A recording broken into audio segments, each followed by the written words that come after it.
જુઓ, 10 માળના બિલ્ડિંગ પરથી નરેન્દ્રભાઈ કૂદકો મારે ખાલી ખાલી નીચે જ પડે. સોનિયા ગાંધી, કેજરીવાલ, એક દારૂડિયો, હું બધા નીચે જ પડે. મોદી સાહેબ આમ ધીમે ધીમે પડે. બીજા 20 વર્ષ રાખવાના છે. સોનિયા ગાંધી ઉપર જાય, સ્ત્રી સશક્તિકરણ. કેજરીવાલ લટકી જાય, કટ્ટર ઈમાનદાર. બધા નીચે આવે. કેમ? ગુરુત્વાકર્ષણ. બધા માટે કેવું છે? આ ભગવાન. ઓક્સિજન મુસલમાનોનો લીલા કલરનો, બ્રાહ્મણોનો પીળા કલરનો, હિન્દુઓનો કેસરી કલરનો. ઓક્સિજન ઓક્સિજન બધા માટે સરખો. આ ભગવાન. મોબાઈલના તરંગો, હું મારી ઘરવાળીને ફોન કરું તો બીજાની ઘરવાળી લાગે. સાચો નંબર હોય તો. એટલે ઘણા હોશિયાર હોય. મનીષ લખે ને મનીષા લગાવતો હોય બાળકો.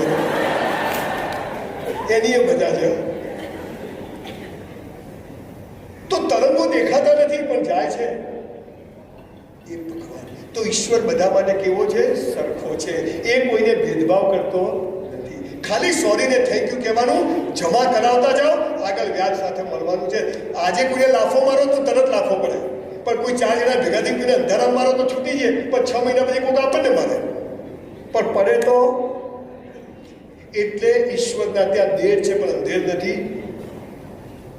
મસ્ત કામ કરતા જાઓ દીકરા દીકરીઓ. જીવન એવું જીવો કે કોઈ લોકો યાદ કરે. મરી જઈએ તો હાલા લોકો વન્સ મોર કહેવા જોઈએ કે હાલા પાછો આવે. આ તો ગયા સારું થયું, ગયું ઝાડ ગયું ને જગ્યા થઈ. પહેલું બેસ્ટ કરવાનું, બીજું ઈશ્વર પર શ્રદ્ધા રાખવાની. ત્રીજી વાત, દીકરા દીકરીઓ, જેના માટે મેં આ 2500 સેમિનાર કર્યા અને હું આ બોલું છું, મારો વોકલ કોડ ખલાસ થઈ ગયો. પણ તમારી દીકરીઓ, તમારી 2-5 કરોડના પેકેજવાળા બેંગ્લોરમાં સુસાઇડ કરે છે સાહેબ. ત્રીજો નિયમ શું છે સફળતાનો? ધ્યાનથી સાંભળજો. રોજ મા બાપને પગે લાગો. તમારામાંથી કેટલા લોકો લાગો છો જ્યારે ઘરે હો ત્યારે? Just rays your hand. Yes, 20%. Thank you, salute you. તમારી જોડે સેલ્ફી પડાવીશ. હું 10,000 રૂપિયા લઉં છું પણ આજે ફ્રી. અને જે લોકો નથી લાગતા એને પ્રણામ કે તમે સાચું બોલ્યા. નહીં તો આપણે તો જુઠ્ઠું બોલો તો હાલા નંબર. દીકરા દીકરીઓ ધ્યાનથી સાંભળજો. હું એક શબ્દ છે ને વેદ, પુરાણ, ઉપનિષદ, ગીતા, કુરાન, બાઇબલમાંથી બોલું છું. મારા બાપાનો એક શબ્દ નથી, પણ જેને મને ફાયદો કરાય. ત્રીજો નિયમ શું છે સફળતાનો? રોજ મા બાપને પગે લાગો. મા બાપથી મોટો કોઈ દેવ નથી. મા બાપથી મોટું પૂજનીય ને વિશ્વમાં કોઈ છે નહીં.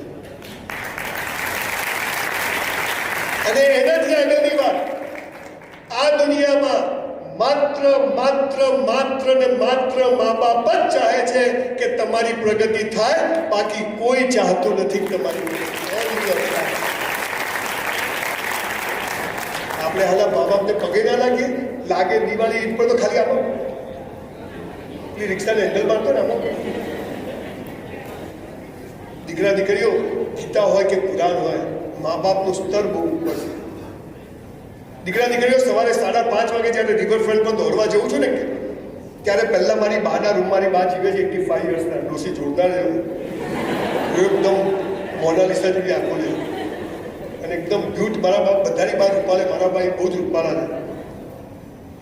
એને જવાનું, પગે લાગવાનું, દોડવા જવાનું, ગમે ત્યાં સેમિનારમાં જઈએ, રાત્રે 2 વાગે જઈએ, પહેલાં બાના રૂમમાં જવાનું, પછી આપણા બેડરૂમમાં જવાનું. ભગવાન, મારે તારું કોઈ કામ નથી.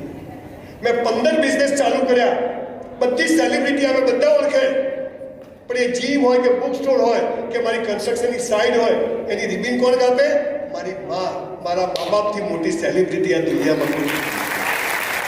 દીકરા દીકરીઓ, કાલે તમે બી કોઈ કામ કરો, ગાડી લાવો ને તો પહેલાં મા બાપને આગળ બેસાડો. ધંધો ચાલુ કરો, એમની જોડે રિબિન કપાવજો. આપણા મેઇન હોલમાં મા બાપનો ફોટો હોવો જોઈએ. આપણી ઓફિસમાં મા બાપનો ફોટો હોવો જોઈએ. આજે આપણે મા બાપને કહીએ છીએ.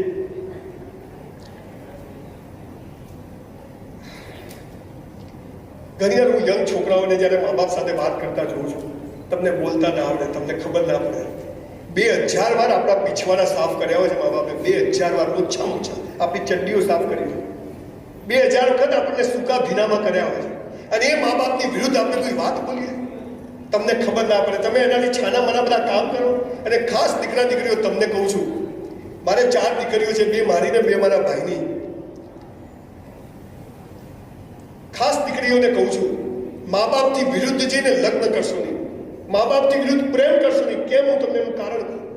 તમે જ્યારે મા બાપથી વિરુદ્ધ કે છાના માના કોઈને પ્રેમ કરો છો ને, લગ્ન કરો છો ત્યારે એ છોકરો સમજી જાય છે કે આ પેદા કરેલા મા બાપની 20 વર્ષમાં નથી થઈ ને તો આ મારી નહીં થાય, તમને દુઃખી કરશે. Respect your parents. તમારું લાઈફ ગમે તેવા આભાર હોય, પોત હોય, તમારી વાત ના માને, તમને ગમતો છોકરો પણ ના પાડે તો નહીં કરવાની. પણ મા બાપ એ લાસ્ટ ઓથોરિટી છે, ભગવાન પણ નહીં. બોસ નથી જતો મંદિરમાં, માં તારું કામ જ નથી બોસ. મારા ઘરમાં જીવતી જગદંબા બેઠી છે, એ ખુશ છે.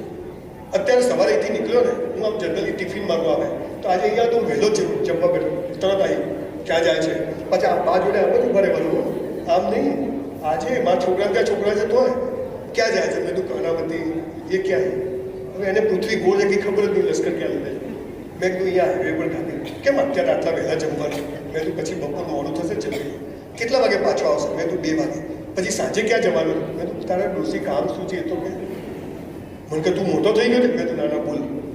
બધા સવાલના જવાબ આપવાના બોસ. આપણો બાપ છે, બોસ ઇઝ બોસ. નવી મર્સિડીઝ લાવો એટલે ડોસી આગળ જ બે, બાકી ટીમ પાછળ.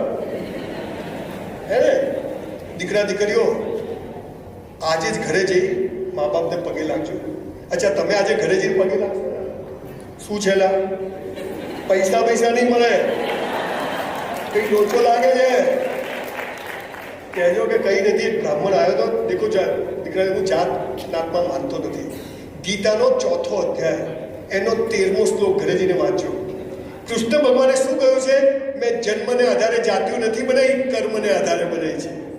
બ્રાહ્મણે કોઈ જાતિ નથી, સમાજને શિક્ષણ આપે, સમાજને જ્ઞાન આપે, સમાજને સંસ્કાર આપે. બ્રાહ્મણ. આઈન્સ્ટાઈને બ્રાહ્મણ કહેવાય, અબ્દુલ કલામને બ્રાહ્મણ કહેવાય, જે સમાજને દિશા બતાવે. હવે બધું ચાલે જ, આપણે એમાં નથી પડવું. પણ દીકરા દીકરીઓ સફળ થવું છે, સુખી થવું છે તો મા બાપ is always top of the top. અને હજુ તમને એક વાક્ય કેમ પગે પડવાનું, એક વાક્ય સાંભળ્યું છે, પહેલી નજરનો પ્રેમ. એમાં તો પીએચડી. મને તો પેલી છોકરી જોતા જ ગમી ગઈ. મને તો પેલો છોકરો તો આ જોતા હું ગમે, બધું બરાબર હોય તો. કોઈને કોઈ છોકરીને વાલ ના હોય, કાણી હોય, બ્લેક હોય એકદમ, તો કોઈ છોકરો એમ કે મને આ ગમી ગઈ. અચ્છા, કોઈ છોકરો બિચારો એને ફિઝિકલ હેન્ડીકેપ હોય ને વ્હીલચેરમાં આવે તો કોઈ છોકરી એમ કે સ્ટીફન હોકિંગ્સ થશે, આ જ જોઈએ. હા ના ભાઈ, દીકરા દીકરીઓ ધ્યાનથી સાંભળજો, જેમ મારી દીકરીઓને કહું છું.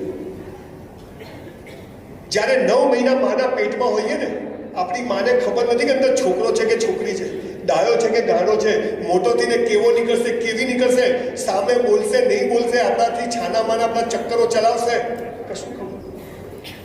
અને આપણી જાતિ સંસ્કાર કશું જોયા વગર આપણી માં આપણા જન્મ પહેલા નાના નાના લંગોટ, બારોતિયા અને ગોદડીઓ બનાવીને રાખે ને, અને પહેલી નજરનો પ્રેમ કહેવાય.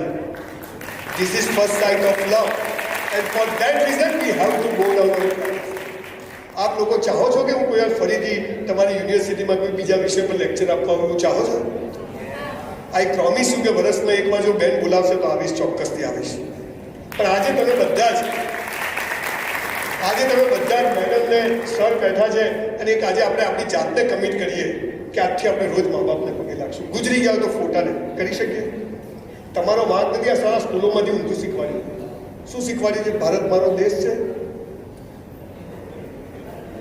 લગ્ન કરવા પાકિસ્તાન જવાનું. આજથી આપણે બધા જ પગે લાગશું. ઘરે જઈ મા બાપને લાગજો, હક કરજો, ગાલ પર કિસ કરજો. આઈ લવ યુ છે ને, એ છોકરા છોકરીઓએ મા બાપને કહેવાનું છે, અને મા બાપે છોકરા છોકરાના ઘરમાં નહીં કહેતા એટલે બીજે વપરાય છે. આઈ લવ યુ એટલે મા બાપ ચાહીએ છીએ અનકન્ડિશનલ. બધા 2 હાથ ઊંચા કરીએ. ભાઈ ફોટો પાડી લો, વિડીયો ઉતારો. આવો વિડીયો નહીં મળે તમને કોઈ. મારી સાથે બોલજો, ભૂલો ભલે બીજું બધું, મા બાપને ભૂલશો નહીં. અગણિત છે ઉપકાર એના, એને વિસરશો નહીં. લાખો લડાવ્યા લાડ તમને, કોડ સૌ પૂરા કર્યા, એના કોડ પૂરવા ભૂલશો નહીં. મા બાપને ભૂલશો નહીં. આપ સૌનો ખૂબ ખૂબ આભાર. ખૂબ ખૂબ આભાર.